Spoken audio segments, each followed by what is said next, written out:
La Côte d'Ivoire doit continuer le travail engagé par Koudou Laurent Gbagbo.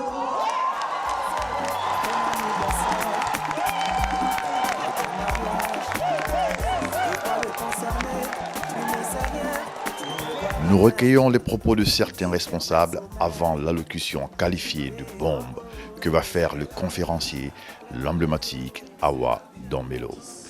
Voilà la réalité des chiffres. Alors quand on dit que Gbagbo n'a rien fait, souvent ça me fait rire. Parce qu'en pleine crise, aucun gouvernement passé, même en période de prospérité, en période de miracle ivoirien, la Côte d'Ivoire n'a jamais fait de tels chiffres en recettes budgétaires.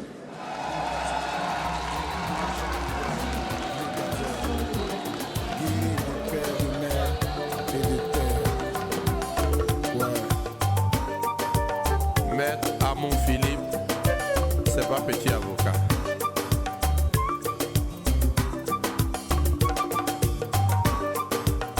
Avec un public engagé à la tribune, nombre d'officiels ont assisté à la manifestation. Nous permet aujourd'hui à Paris de lancer un appel au soutien à la candidature de Laurent Gbagbo pour que Paris, qui se dit en 2 syllabes, comme espace géographique, devient Paris qui se dit en 2 syllabes comme le défi de la renaissance ivoirienne.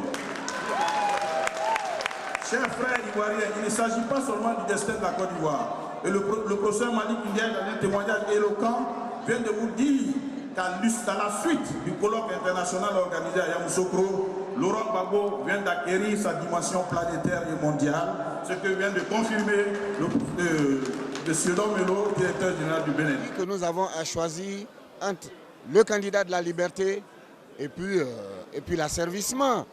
Évidemment, pour tout peuple qui se respecte, le choix est clair.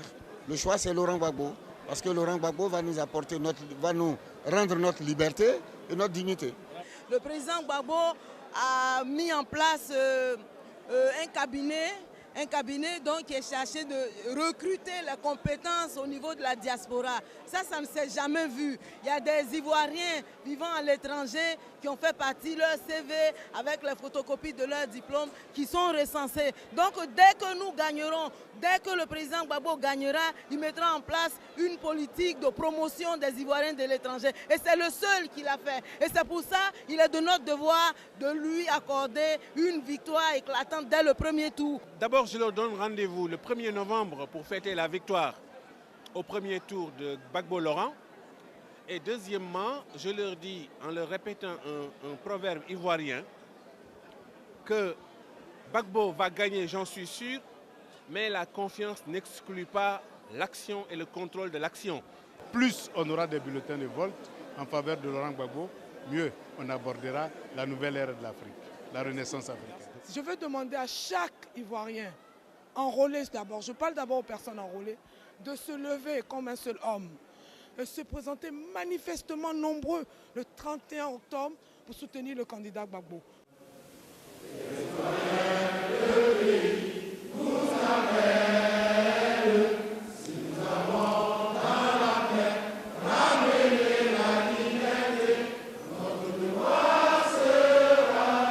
Le 13 septembre 1988, après plusieurs négociations, Laurent Gbagbo retourne en Côte d'Ivoire avec un vol Air France classe économique pendant qu'il lui avait été promis un billet UTA première classe.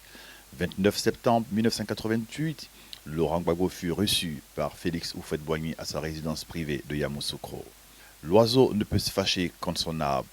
Il est chez lui pour que nous construisons tous la Côte d'Ivoire. Au travail, dit Félix Houphouët-Boigny. Il est exactement 21h37.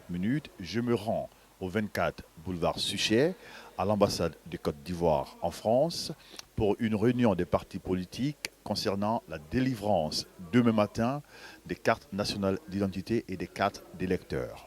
Je pense que nous venons de faire une réunion. On a quelques consignes. Nous allons lancer un mot d'ordre à nos militants d'être disciplinés. Et on voudrait insister sur le fait que les élections doivent se dérouler en ces 2 lieux de souveraineté que sont le boulevard Suchet et l'ambassade de Côte d'Ivoire. Mais tout le monde aura ces documents. tout le monde aura ces documents, il n'y a donc pas lieu de précipiter les choses.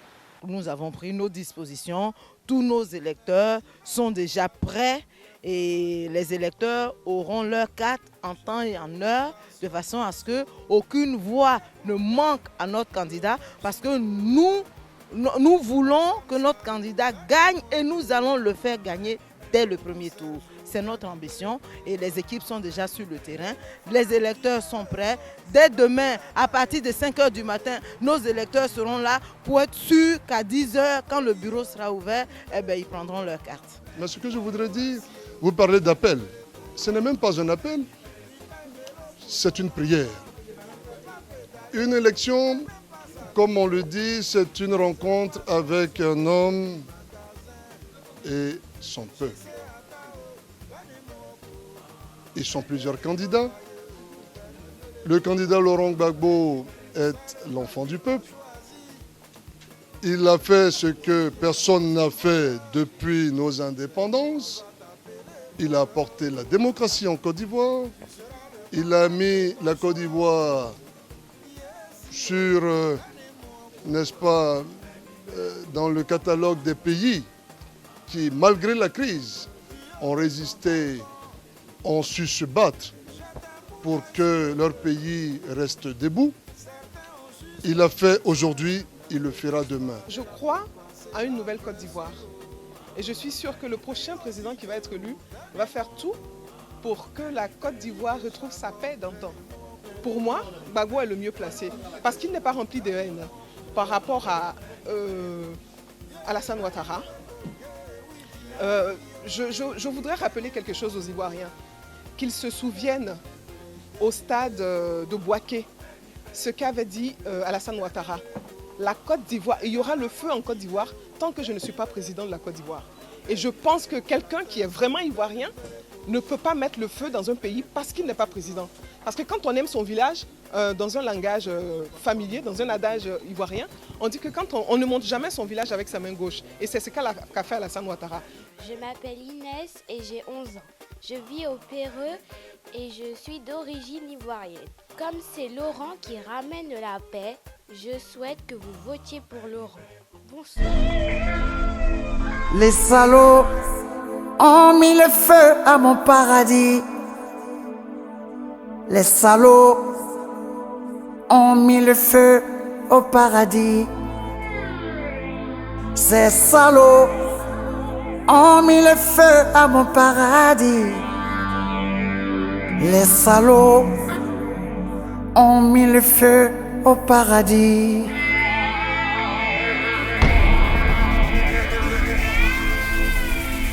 Journaliste, pyromane, politicien, mythomane, avec les prêtres corrompus et les imams vendus, ils sont bêtes et méchants.